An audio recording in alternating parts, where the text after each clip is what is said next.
And so have I falsely been accused of something that I've never done? Yes. I was in Culver City. This was when I was 15 years old. And me and my brother were sitting at a bus stop. And we were talking about wrestling. And so a police car comes up to us. And doors are open. Guns are drawn. And they say, "Get down, get down, get down." And they push us against the wall. And they put guns to our head. And so at that point, we don't know what's going on. We were sitting at the bus waiting for the bus. And so I'm looking at the wall, I'm looking at my brother, and at that point I thought I was gonna lose my life. And so I'm looking this way, and there's a flashlight in my face, and a flashlight, and he's like, "Don't look at the effing flashlight, I don't wanna kill anybody tonight." And so at that point I thought I was gonna lose my life, and so they patted us down, and I was in shock, and so they said that some woman accused us of having a gun. And at that point they just said, "Well, that's just proper procedure," and drove off. And at that point I didn't really know how to handle that situation, just because harassment, I grew up in South Central LA, kind of was just a regular thing, so you were shocked, but you weren't surprised. And so it was almost like a natural protocol, because these were things that were happening to my peers and my friends. And so that was probably the most compelling experience that's probably happened to me. I can't think of a specific instance in when I was accused of something I didn't do. The only thing that comes to mind is I was in class in college once, and for some reason I wasn't able to do a specific yoga position. It was a movement class, and when I told the teacher that I couldn't do it, she didn't believe me. And I didn't understand why she didn't believe me, because there were other students that also weren't able to do the same thing, but she wasn't questioning them. And I remember being very upset about that. No, I don't think so. I think law is law. I think white privilege is definitely real, because this country was inherently started through white society in terms of politically, and in terms of just how black people were enslaved, and how that has had ramifications moving forward. And so a lot of times we talk about slavery and the implications of that, and just even recently with Jim Crow and segregation, and how and economic slavery. Most major institutions that you see are not black owned. You go to Ralph's, you go to Whole Foods, you go to Wells Fargo.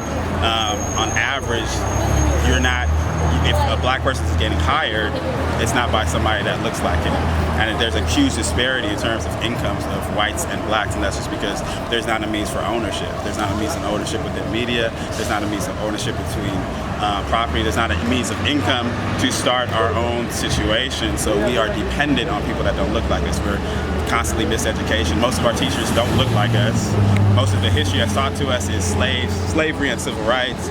And so when you are taught by people that don't look like you, or you are subjected to a world of people that don't look like you, then you're going to be subjected to whatever is given to you, unless you have a sense of self, unless you get that information for yourself. So in terms of white privilege, yes, there is, just because if I go to a bank and try to get a loan, that person's not going to have my best interest in mind, so to speak. There may be the propaganda from the media may stop them from allowing me to do certain things. I'm not going to get the benefit of the doubt. Generally, if I'm in a situation of education, I'm not being taught by somebody that looks like me. When I go into a job, there's potential preconceived notions. If I get stopped by a police officer, who knows where their background is? And not to say that every white person is racist, but in terms of just the benefit of the doubt, politicians, there's a room full of even our current government right now. It's basically controlled by older white men, and I think that a lot of people don't know that they contribute to systematic white supremacy in this country, and they benefit from that. And so by not speaking out for all people, so to speak, as far as, especially when it comes to black people, it ultimately affects everybody else. And so yeah, black people within our own community, we tend to try to galvanize things within our own community because we have to fight against white supremacy and white privilege all the time. I do think white privilege is real, only because I've seen it and I've experienced it in academic settings and out in the world. I think white privilege sometimes is not acknowledged by white people, and that's a privilege that they have, right? Because they walk around the world in a different way, with a certain, and this is not to say that all white people do this, because I think that there are some people that are aware of their privilege and use their privilege to help others. But a lot of people aren't aware of that, and they don't even, they walk around the world with this sense of entitlement that I think most people of color don't have.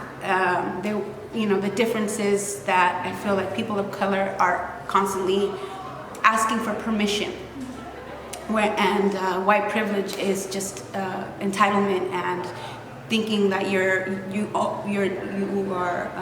have a right to these things, these privileges, whether it be jobs or education. Some people have it easy and some people have to struggle a lot, and a lot of the times it's people of color that are doing the struggling. Yeah, I do. I don't know. It's hard to explain just because it's not something you always it's not something you necessarily always see, and but I think if you don't recognize it, it's kind of like your fault, kind of, There are some things like I've never been judged by like my hair being like curly or like that kind of thing being unprofessional, and I think that's kind of unfair. Yeah. Experience. I think moral growth is based upon your experience. I mean, somebody can be a racist and say, I hate all black people until their lives are saved by a black person. I think experience dictates the way that you feel about certain things in terms of morality. It all comes down to, I think, maturity too. It's about making the leap to want to understand somebody. I think it takes education. I think that it takes understanding self. It takes the opportunity to understanding other people's religious beliefs, lifestyles. And so once you're able to understand and have and be open to that, then you're able to grow. And I think that your understanding in terms of morality is not skewed to one thing, because morality within your life is based upon what your parents teach you, but there's a bigger world outside of that. So in order for you to morally grow, you have to understand the morals of other people too. And so once you have that understanding, then you're able to execute that and allow yourself to be open and allow morality to help other people and hopefully pass it down if you have children.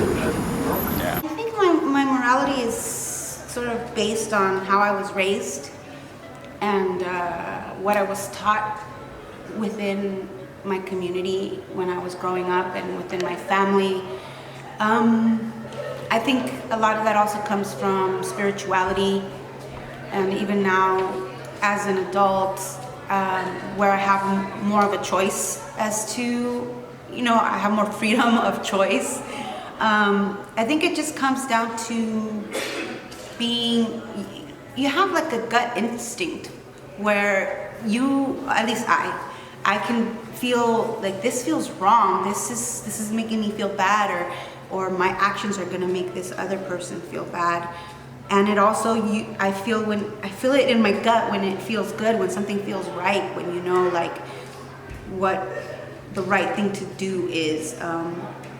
So yeah, I think it's partially how how you've been influenced as you're growing up and the knowledge that you gain, but then it's also sort of within yourself and what feels right or wrong to you.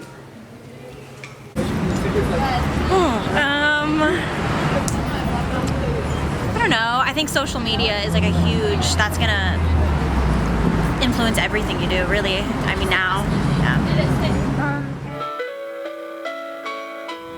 The experiences of life in general.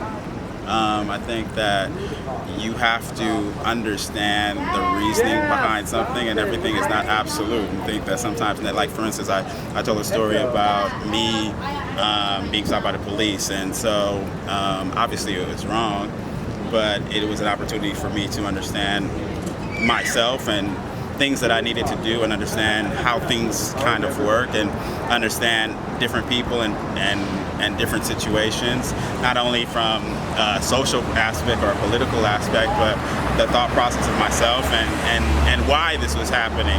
And so to understand what's right and wrong, like I said before, it comes down to growth, understanding, and education. And so what may be wrong to somebody may be right to somebody else. And so what you have to do is find things, it comes down to character and integrity and understanding self, and making a leap to understand other people so that you can make decisions that are beneficial to society as a whole. And it feels that if you're growing, and it feels that you're teaching, you feel that you're learning, and it feels that your circle seems to be growing and you're expanding your knowledge, then it's easier for you to make decisions that will benefit not only yourself, but benefit your community, and hopefully will be right. I think the biggest problem is just that there's such a divide in this country, there's such a divide in this world, and people don't want to see things from other perspectives. And so when it comes down to making decisions that are quote-unquote right or wrong, nobody can see a middle ground. And so that's where things get stagnant, that's where things get stuck, that's how ideas stay in the same place. And it's not until people are radical enough to be open to new ideas. And sometimes, it takes sacrifice to do that. When you look at, people like Malcolm X and Martin Luther King, and they have to sacrifice almost their lives to invoke change, because most people are so attached to the idea of right, what they feel is the idea of wrong. And so, most people don't want to make that sacrifice because it may cost you your life. But you have to be strong enough within yourself and within your own personal life to do in the moments that you go to school, or the moments that you're with your family, or the moments that you're with your friend, or the moment where you may not want to take action. You have to ask yourself, is this something that's going to be beneficial to me or to this person? Should I help this person? And once you have an idea of right or wrong. I mean, I think that just life and living, a lot of the times when you're hurt, the best thing that you can take out of it is learning from that. That experience helps you grow, helps you to understand. If somebody hurts you, then you know what that feels like, and you try to never do that to somebody else. I think sort of hardships and challenges make you tough and provide you with the knowledge that you need to make better choices. I think your experiences, I think you'll get better at judging what to do and how to react to things by just getting older.